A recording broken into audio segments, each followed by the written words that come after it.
और अब एक बड़ी खबर आपको बता दें, ब्रिटेन के अखबार द गार्डियन ने अपनी एक रिपोर्ट में बहुत बड़ा दावा कर दिया है और दावा इस बात का है कि भारत उसके खिलाफ साजिश रचने वाले पाकिस्तान के आतंकवादियों को चुन चुन कर मार रहा है। भारत की बढ़ती ताकत की ओर इशारा करते हुए द गार्डियन ने रिपोर्ट छापी कि 2020 से अभी तक भारत पाकिस्तान में घुसकर वहां पनाह किए कम से कम 20 बड़े आतंकवादियों को ढेर कर चुका है। द गार्डियन ने पाकिस्तान के एक सीनियर इंटेलिजेंस अधिकारी के हवाले से रिपोर्ट छापी है जिसमें पाकिस्तान में भारत के बहुत बड़े एक्शन का दावा किया गया है। भारतीय सेना 2 बार पाकिस्तान के अंदर घुसकर बड़े हमलों को अंजाम दे चुकी है। 2016 में उरी हमले का मुंह तोड़ जवाब देने के लिए पीओके में सर्जिकल स्ट्राइक की गई थी और फिर 2019 याद करिए जब पुलवामा हमले का बदला लेने के लिए पाकिस्तान के बालाकोट में आतंकी संगठन जैश-ए-मोहम्मद के ट्रेनिंग कैंप पर एयर स्ट्राइक की गई थी।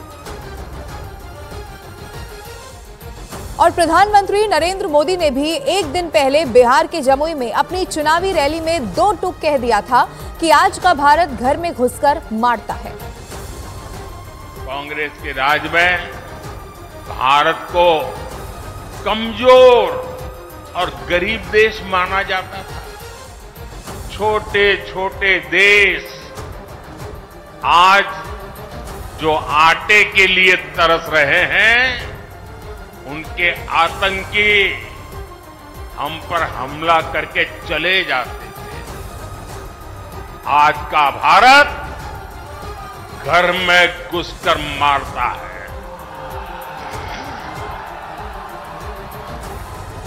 आज का भारत दुनिया को दिशा दिखाता है। और सोनिया गांधी के दामाद और प्रियंका गांधी के पति रॉबर्ट वाड्रा ने अमेठी से लोकसभा चुनाव लड़ने का बड़ा इशारा कर दिया है। उन्होंने बयान दिया है कि अमेठी की जनता गांधी परिवार के सदस्य को ही अपना प्रतिनिधि बनाना चाहती है और उम्मीद करती है कि वो अमेठी से ही चुनाव लड़े। 2002 से 2019 तक राहुल गांधी लगातार अमेठी से सांसद रहे, लेकिन पिछले चुनाव में स्मृति ईरानी से वहां से राहुल गांधी हार गए थे। अमेठी को लेकर कांग्रेस ने अब तक अपने पत्ते ही नहीं खोले हैं। उसने वहां से अब तक किसी को टिकट दिया नहीं है। ऐसे में रॉबर्ट वाड्रा क्या यहाँ वहां से उम्मीदवार हो सकते हैं, ये बड़ा सवाल है। इसका इशारा खुद रॉबर्ट वाड्रा ने ही कर दिया है। उनकी तरफ से कहा गया कि वहां की जनता चाहती है कि गांधी परिवार का ही कोई सदस्य हो जो यहां से चुनाव लड़े और जनता की सेवा वहां से करे। लेकिन इसकी जो लड़ाई है अमेठी की, वो भी अगर आप देखेंगे तो बड़ी दिलचस्प है। राहुल गांधी एक लंबे समय तक सांसद रहते हैं, लेकिन 2019 में हार का सामना करना पड़ा चूंकि सामने स्मृति ईरानी थी। उन्होंने मात दी राहुल गांधी को इस चुनाव में और उसके बाद अब क्या स्ट्रैटेजी अमेठी पर कांग्रेस की है, अभी तक साफ नहीं हो पाया। जो वहाँ की अभी सांसद हैं, उनसे वो अमेठी के लोग बहुत परेशान हैं। वो चाहते हैं कि गांधी परिवार का कोई भी सदस्य वापस आए।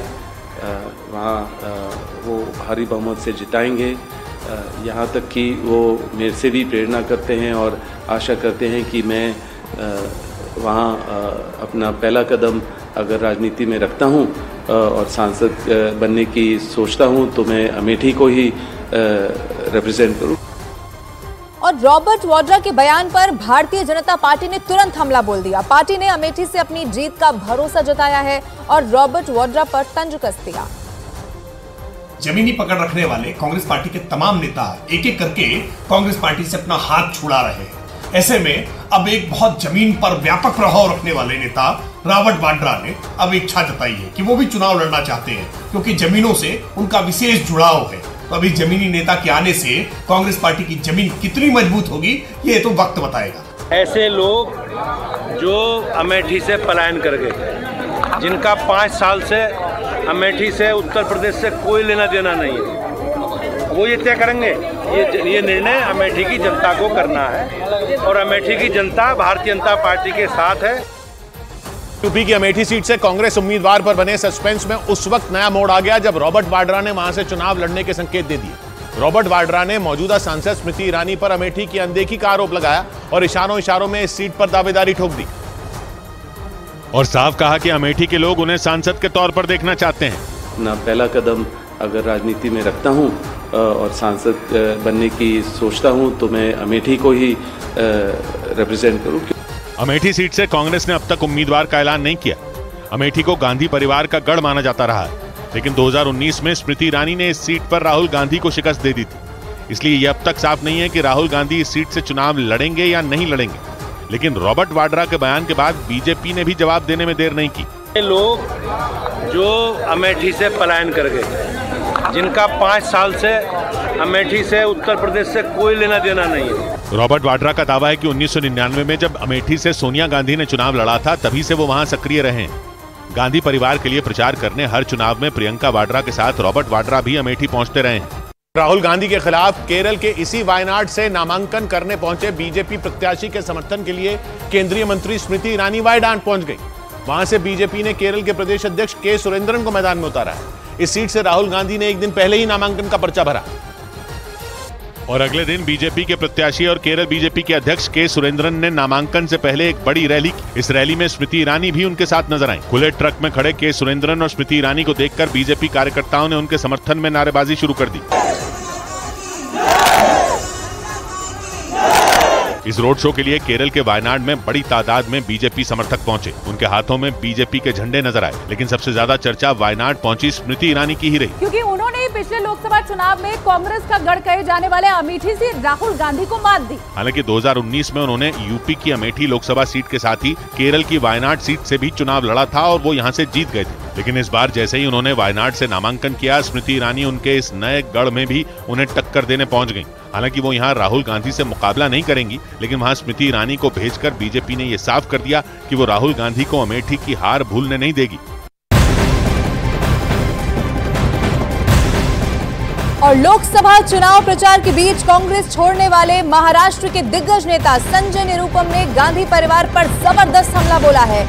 उन्होंने कहा कि कांग्रेस में 5 पावर सेंटर बन गए हैं। इनमें सोनिया गांधी, राहुल गांधी और प्रियंका गांधी का नाम शामिल है। उन्होंने कहा कि कांग्रेस पार्टी वैचारिक रूप से बिखर चुकी है और दिशाहीन हो चुकी है। कांग्रेस पार्टी में इस समय टकराव चल रहा है, ये उनकी तरफ से कहा गया। ये बड़ी खबर आपको बता रहे हैं। लोकसभा चुनाव प्रचार के बीच में कांग्रेस छोड़ने वाले महाराष्ट्र के दिग्गज हैं नेता संजय निरुपम। उन्होंने गांधी परिवार पर एक बहुत बड़ा प्रहार कर दिया है। उनकी तरफ से ये कहा गया कि कांग्रेस में इस वक्त 5 पावर सेंटर बने हुए हैं और इतना ही नहीं, उन्होंने नाम लेकर बाकायदा सोनिया गांधी पर, राहुल गांधी पर, प्रियंका गांधी पर निशाना साधा और आगे ये भी कहा कि वैचारिक रूप से बिखर चुकी है कांग्रेस पार्टी।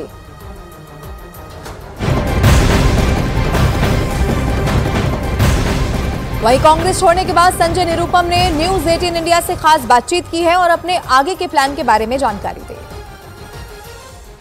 राजनीतिक करियर काफ़ी लंबा रहा है आपका और ये सबको पता है कि आप घर पर तो नहीं बैठने वाले हैं, तो ऐसे में आगे का क्या स्टेप रहने वाला है? और चर्चा ऐसी भी है कि शिवसेना शिंदे गठ के साथ आपकी चर्चा हुई है और आप वहीं जा रहे हैं। आगे क्या करना है मैं बताऊंगा, लेकिन अभी आने वाले 4-5 दिनों तक कोई फैसला नहीं करना है और फिर जब नवरात्रि शुरू होगी तो उसके बाद एक हम तय करेंगे। क्या आज आप आज़ादी के साथ मोदी जी के बारे में क्या कुछ बोल सकते हैं?